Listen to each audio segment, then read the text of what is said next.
আসসালামু আলাইকুম। সবাই কেমন আছেন? আশা করি ভালো আছেন। দেখুন আজ আপনাদের সামনে নিয়ে হাজির হয়েছি সবার খুব পছন্দের একটি রেসিপি। এটা হচ্ছে চিংড়ি মাছের মালাইকারি। দেখুন চিংড়ি মাছ পছন্দ করে না এমন লোক কিন্তু খুব কমই আছে। চিংড়ি মাছের মালাইকারিটা খেতে কিন্তু খুব ভালো লাগে, সবার খুব ভালো লাগে। কথা না বাড়িয়ে চলুন আমরা রান্নার প্রসেসে চলে যাই। দেখুন আমি এখানে কিছু চিংড়ি মাছ নিয়েছি। আমি এখানে ৫ টি বড় সাইজের চিংড়ি মাছ নিয়েছি। এই যে ৫ টি নিয়েছি। আর এই যে এই পাশটাতে কিন্তু আমি এখানে কিছু মিডিয়াম সাইজের, এটা কিন্তু ছোট না, এটা কিন্তু মিডিয়াম সাইজের কিছু চিংড়ি মাছ নিয়েছি। আমি এগুলোকেই মালাইকারি করে দেখাবো। দেখুন চিংড়ি মাছের মালাইকারিটা তৈরি করতে প্রধান উপকরণ হচ্ছে নারকেলের দুধ। এটা কিন্তু একদম ফ্রেশ নারকেলের দুধ। এটা কিন্তু আমাদের গাছের একদম পিওর ফ্রেশ গাছের নারকেলের দুধ। এটা আমি করে নিয়েছি। দেখুন আমি চুলায় একটা কড়াই বসিয়ে দিয়েছি। এবারে আমি এখানে দিয়ে দিলাম সয়াবিন তেল। মালাইকারিটা কিন্তু সরিষার তেলে করলে খুব ভালো লাগে। দেখুন এবারে আমি মেরিনেট করেছিলাম মাছগুলো লবণ হলুদ দিয়ে। এবারে এই মাছগুলো আমি ভেজে নিব। এই মাছগুলো কিন্তু খুব বেশি ভাজা যাবে না, 30 সেকেন্ড করে এক একটা পাশ ভেজে নিতে হবে। তা না হলে চিংড়ি মাছের জুসি যে ভাবটা ওটা কিন্তু থাকবে না, এটা কিন্তু নষ্ট হয়ে যাবে, মাছটা শক্ত হয়ে যাবে। দেখুন আমি 30 সেকেন্ড এক পাশ ভেজে নিয়েছি। এবারে আমি মাছটা উল্টে দিলাম। আবারও এই এই সাইডটা আমি 30 মিনিট 30 সেকেন্ডের মতো ভেজে নিব। তারপরে আমি মাছটা তুলে নিব। দেখুন আমার এখানে কিন্তু মাছটা ভাজা হয়ে গেছে। আমি কিন্তু প্রত্যেকটা মাছের এই যে পিঠটা করে নিয়েছি। এখান থেকে কিন্তু আমি শিরটা বের করে নিয়েছি। আপনারা অবশ্যই কিন্তু পেছন থেকে এই যে পিঠ ফেলে নিবেন আর শিরটা বের করে নিবেন। এই শিরটা কিন্তু ময়লা থাকে, এটা খাওয়া ঠিক না। অবশ্যই এটা বের করে নিবেন। দেখুন আমি মাছগুলো তুলে নিচ্ছি। আর বাকি যে মিডিয়াম মাছগুলো ছিল ওগুলো আমি দিয়ে মাছগুলি ভেজে নিব এক এক প্রসেসে।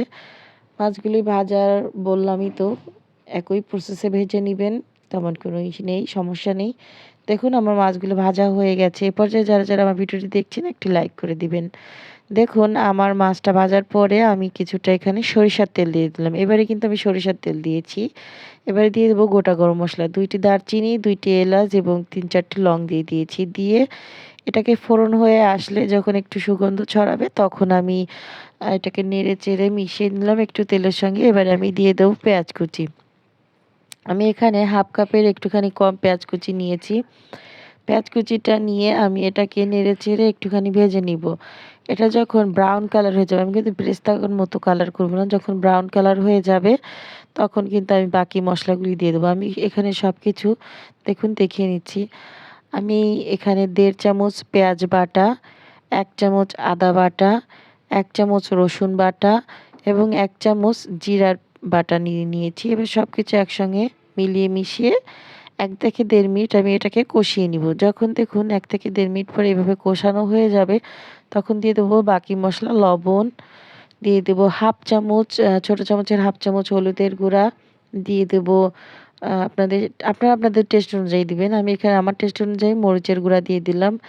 আর দিয়ে দেবো হাফ চামচের মতো ধনিয়া গুঁড়া। এগুলো দিয়ে আবারও খুব ভালো করে নেড়েচেড়ে আমি কষিয়ে নিব। 1 থেকে 1.5 মিনিটের মতো কষিয়ে নিতে হবে। দেখুন যখন এটা কষানো হয়ে যাবে তখন এই পর্যায়ে আমি এটাকে দিয়ে দেবো একটুখানি নারকেলের দুধ। অবশ্যই নারকেলের দুধটা দিবেন। এই রান্নায় কিন্তু কোনো রকম কোনো পানি ব্যবহার করা যাবে না, পুরোটাই নারকেলের দুধ দিয়েই করতে হবে। এবারে নেড়েচেড়ে আমি অপেক্ষা করব তেল ভেসে ওঠা পর্যন্ত। দেখুন একটুখানি অপেক্ষা করলেই কিন্তু এ থেকে তেল ভেসে উঠবে। এভাবে যখন তেল ভেসে উঠবে তখন দেখবেন আপনার মশলাটা কষানো হয়ে গেছে। এবার যে আগে থেকে যে মাছটা রেখেছিলাম সেই মাছটা দিয়ে দিলাম। দিয়ে নেড়েচেড়ে কষিয়ে নিব।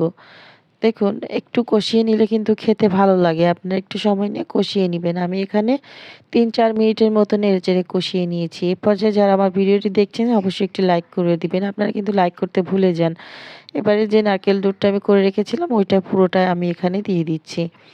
দেখুন নারকেলের দুধটা দিয়ে নেড়েচেড়ে মিশিয়ে আমি এটাকে কিছুক্ষণ রান্না করব। এই যে নেড়েচেড়ে ঢাকনা দিয়ে আমি ঢেকে কিছুক্ষণ রান্না করব। কিছুক্ষণ পরে ফিরে আসছি। দেখুন যখন এই যে এইভাবে বলক চলে আসবে তখন কিন্তু আমি এখানে 5-6টা কাঁচামরিচ, এই যে পেছন দিকটা আমি একটুখানি ভেঙে দিয়েছি। দেখুন পেছন দিকটা একটুখানি ভেঙে দিয়েছি, দিয়ে এটা কিন্তু সুন্দর একটা ফ্লেভার আনবে। হ্যাঁ, এই যে দিয়ে আমি এবারে নেড়েচেড়ে আবারও কিছুক্ষণ রান্না করব। খুব বেশি সময় না। আমি এখানে হাই হিটে ৫ থেকে ৭ মিনিটের মতো এটাকে রান্না করব। তাতেই কিন্তু এটা কমপ্লিট হয়ে যাবে। যেহেতু চিংড়ি মাছ খুব বেশি সময় লাগবে না। দেখুন এই যে ৫-৭ মিনিট পরে চলে এসেছি। আমার এখানে কিন্তু এটা কমপ্লিট। এবারে আমি এখানে একটু ভাজা জিরার গুঁড়া দিয়ে দিচ্ছি। এটা দিবেন অবশ্যই। এটা দিলে কিন্তু খেতে খুব ভালো লাগে। এবারে নেড়েচেড়ে মিশিয়ে নিলাম। মিশিয়ে নিয়ে আমি এখানে ২ মিনিট ঢাকনা দিয়ে ঢেকে রাখবো। চুলাটা অফ করে দিয়ে তারপরে আমি কি সার্ভে চলে যাব। দেখুন আমি কিন্তু সার্ভে চলে এসেছি।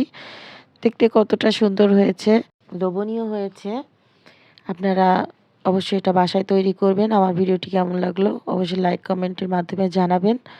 আমার চ্যানেলটি সাবস্ক্রাইব করে রাখবেন। ভালো লাগলে বেল আইকনটি বাজিয়ে দিবেন। আসসালামু আলাইকুম।